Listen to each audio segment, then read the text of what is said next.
কে মুসলমান বানিয়েছেন এবং শুধু তাই নয়, আল্লাহ তাআলা আমাদেরকে এমন একজন নবীর উম্মত হিসেবে কবুল করেছেন যিনি হচ্ছেন আখিরি নবী সরওয়ায়ে কায়নাত আহমদ মুজতবা মুহাম্মদ মুস্তাফা সাল্লাল্লাহু আলাইহি ওয়াসাল্লাম। যেই নবীর উম্মত হওয়ার জন্য অন্যান্য নবীরাও আল্লাহ তাআলার কাছে সুপারিশ করেছে এবং আল্লাহ পাক রব্বুল আলামিন আমাদেরকে একটি জীবন বিধান দিয়েছেন, যেই জীবন বিধানের নাম হচ্ছে আল কোরআন। আল্লাহ পাক রব্বুল আলামিন এই কোরআনে কারীমের মধ্যে সবকিছু খুলে খুলে বর্ণনা করে দিয়েছেন। বান্দা, তুমি জান্নাতের পথেও চলতে পারো, তুমি জাহান্নামের পথেও চলতে পারো। আমি আল্লাহ রব্বুল আলামিন তোমাকে এই স্বাধীনতা দিয়ে দিয়েছি। আল্লাহ পাক রব্বুল আলামিন কোরআনে কারীমের মধ্যে সবকিছুই বলে দিয়েছেন। এই কোরআন একটি দামি কোরআন, এই কোরআন একটি সম্মানিত কোরআন। আল্লাহ পাক রব্বুল আলামিন বলেন, যালিকাল কিতাবু লা রাইবা ফীহি হুদাল লিল মুত্তাকিন। এই কিতাব হচ্ছে আমি আল্লাহর কিতাব, যে কিতাবের মধ্যে কোনো সন্দেহ নাই। দুনিয়ার সকল বই পুস্তকের মধ্যে সন্দেহ থাকতে পারে, কিন্তু আল্লাহ পাক রব্বুল আলামিন যে কোরআন আমাদেরকে দিয়েছেন সেই কোরআনের মধ্যে কোনো সন্দেহ নাই। যে ব্যক্তি বলবে কোরআনে কারীমের মধ্যে সন্দেহ আছে, তার ঈমান চলে যাবে। এই জন্য দেখেন, এত সুন্দর কোরআন, এত সুন্দর একটি কোরআন আল্লাহ পাক রব্বুল আলামিন আমাদেরকে দিয়েছেন। এই কোরআনের কত মর্যাদা, এই কোরআনের কত সম্মান। এই কোরআনকে যে সম্মানিত করেছেন তিনি কে? আল্লাহ রব্বুল আলামিন।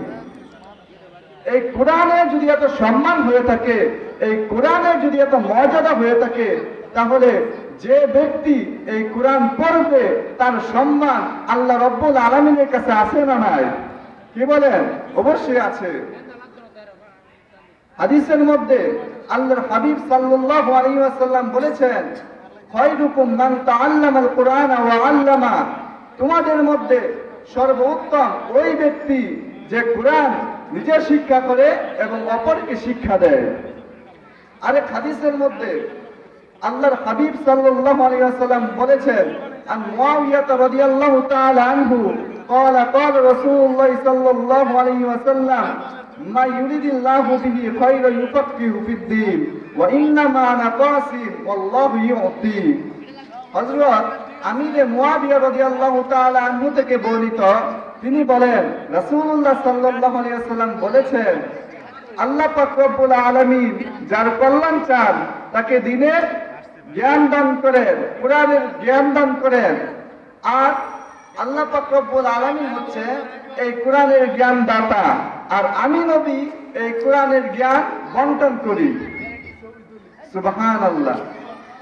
আপনার 5টা সন্তান রয়েছে, একটাকে আপনি ডাক্তার বানাইলেন, একটাকে ইঞ্জিনিয়ার বানাইলেন, একটাকে ব্যারিস্টার বানাইলেন, একটাকে আপনি সেনাবাহিনীর চাকরিতে দিলেন, একটাকে আপনি জজ বানাইলেন, কিন্তু আপনি 5টা সন্তানের মধ্যে একটি সন্তানকেও আপনি আলেম বানাইলেন না, একটি সন্তানও কোরআন পড়তে পারে না, তাহলে আপনার মতো হতভাগা পিতা এই বাংলার জমিনে আর কেউ হতে পারে না। কথা কোন ঠিক কিনা?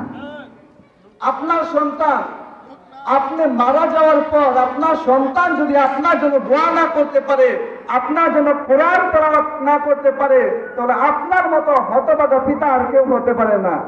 এই জন্য সন্তানকে কোরআন শিক্ষা দেওয়া, সন্তানকে দ্বীনের ইলম শিক্ষা দেওয়া প্রত্যেকটা বাবা মার উপর কর্তব্য। ঠিক কিনা? প্রত্যেকটা বাবা মার উপর কর্তব্য। আপনি আপনার সন্তানকে যে কোনো কাজে দিতে পারেন, সমস্যা নাই। যে কোনো ব্যবসার কাজে আপনি আপনার সন্তানকে দিতে পারেন, কিন্তু আপনার সন্তান যদি কোরআনের ইলম যদি আপনার সন্তানের না থাকে, কোরআনের ইলম যদি আপনার সন্তানের ভিতরে না থাকে, তাহলে সেই সন্তান বিপদগামী হয়ে যাবে। সেই সন্তান হাসরের ময়দানে আল্লাহ রাব্বুল আলামিনের কাছে আপনার বিরুদ্ধে মামলা দায়ের করবে। এই জন্য সন্তানকে আলেম বানানো, সন্তানকে কোরআনের হাফেজ বানানো। আপনি যদি আপনার একটা সন্তানকে আলেম বানান, আপনি যদি আপনার একটা সন্তানকে কোরআনে হাফেজ বানান, আপনি যেদিন মারা যাবেন আপনার এই সন্তানটি আপনার কবরের পাশে দাঁড়িয়ে চোখের পানি ফেলে ফেলে কাঁদবে আর দোয়া করবে, রব্বিরহামহুমা কামা রাব্বায়ানি সগীরা। আপনার সন্তান আপনার জন্য মাগফিরাতের দোয়া করতে থাকবে, আপনাকে ক্ষমা করার দোয়া করতে থাকবে। এই জন্য সন্তানকে আলেম বানানো দরকার আছে না নাই? অবশ্যই আছে। সন্তানকে কোরআনের হাফেজ বানানো দরকার আছে না নাই? কি বলেন অবশ্যই দরকার আছে। কোরআনে আলেম বানানো দরকার আছে, কোরআনে হাফেজ বানানো দরকার আছে। এরকম কোন রেকর্ড আছে? নাই। এবং বাংলার জমিনে কেউ কখনো দেখাইতে পারবে না কোন আলেম দুর্নীতি করেছে, ঠিক কিনা? যারা দুর্নীতি করে তারা কখনো আলেম হতে পারে না, তারা হচ্ছে জালেম। যারা দুর্নীতি করে তারা কখনো আলেম হতে পারে না। এই জন্যই তো আল্লাহর হাবিব সাল্লাল্লাহু আলাইহি সাল্লাম বলেছেন, তুমি নিজে আলেম হও। তুমি নিজে আলেম হতে পারো নাই, তোমার সন্তানকে আলেম বানাও। আলেমের পিতা হও, আলেমের পিতা হতে পারো নাই, তোমার বংশের মধ্যে আলেম বানাও। তৃতীয়ত, তোমার বংশের মধ্যে তুমি আলেম বানাও। চতুর্থত, তুমি তোমার বংশের মধ্যে আলেম বানাতে পারো নাই, তোমার এক মহব্বত একজন আলেমের সাথে রাখো। কারণ তোমার মহব্বত যদি একজন হক্কানি আলেমের সাথে থাকে, একজন হক্কানি আল্লাহ ওয়ালার সাথে থাকে, তাহলে ওই আল্লাহ ওয়ালা যদি জান্নাতে যায় তাহলে তোমাকে না নিয়ে কখনো জান্নাতে যাবে না, ঠিক কিনা? আল্লাহর হাবিব সাল্লাল্লাহু আলাইহি সাল্লাম বলেছেন, আল মারউ মা মান আহাব্বা, যার সাথে যার মহব্বত তার সাথে তার কিয়ামত। আমার আপনার মহব্বত যদি একজন আলেমের সাথে হয়, আমার আপনার মহব্বত যদি একজন হাফেজে কোরআনের সাথে হয়, তাহলে তার যে অবস্থা হবে, তার যে হাসন নাসন হবে, তার সাথে আল্লাহ রাব্বুল আলামিন আমার আপনার হাসন নাসন করবেন। যদি আপনি একজন আলেমের সাথে আমার আপনার মহব্বত রাখতে পারি।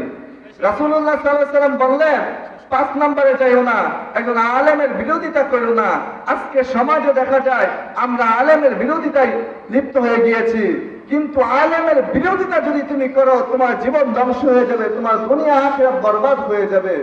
একটি ঘটনা বলে আমি শেষ করে দিচ্ছি। একজন মহিলা ছিলেন আল্লাহর ওলি। সেই মহিলা প্রতিদিন ঈশার নামাজের পর বাসার ছাদের উপর উঠে কোরআন তেলাওয়াত করতো এবং নফল নামাজ পড়তো আর বলতো, না জানি আল্লাহ, না জানি আমার কবরের মধ্যে আমার কি অবস্থা হয়, না জানি আমার কবরের মধ্যে কি অবস্থা হয়। একদিন হঠাৎ ওই মহিলা দুনিয়া থেকে বিদায় হয়ে গেল, দুনিয়া থেকে চলে গেল। ওই মহিলার একজন সন্তান ছিল কোরআনের হাফেজ। কি ছিল? কোরআনের হাফেজ। মা মারা যাওয়ার পর প্রতি শুক্রবার সন্তান মার কবরের পাশে দাঁড়িয়ে কোরআন তেলাওয়াত করে আর দোয়া করে, আল্লাহ তুমি আমার মাকে মাফ করে দাও, আমার মার জীবনের গুনাহ মাফ করে দাও। সন্তান মার জন্য দোয়া করে আর কোরআন তেলাওয়াত করে। হঠাৎ একদিন সন্তান তার মাকে স্বপ্নে দেখতেছে। স্বপ্নে দেখে মাকে বলতেছে, মা তোমার কি অবস্থা? তখন মা বলতেছে, বাবা মৃত্যু যন্ত্রণা খুব কঠিন, কিন্তু আল্লাহ রাব্বুল আলামিন আমার সাথে খুব ভালো ব্যবহার করেছে। আমার কবরটা আল্লাহ রাব্বুল আলামিন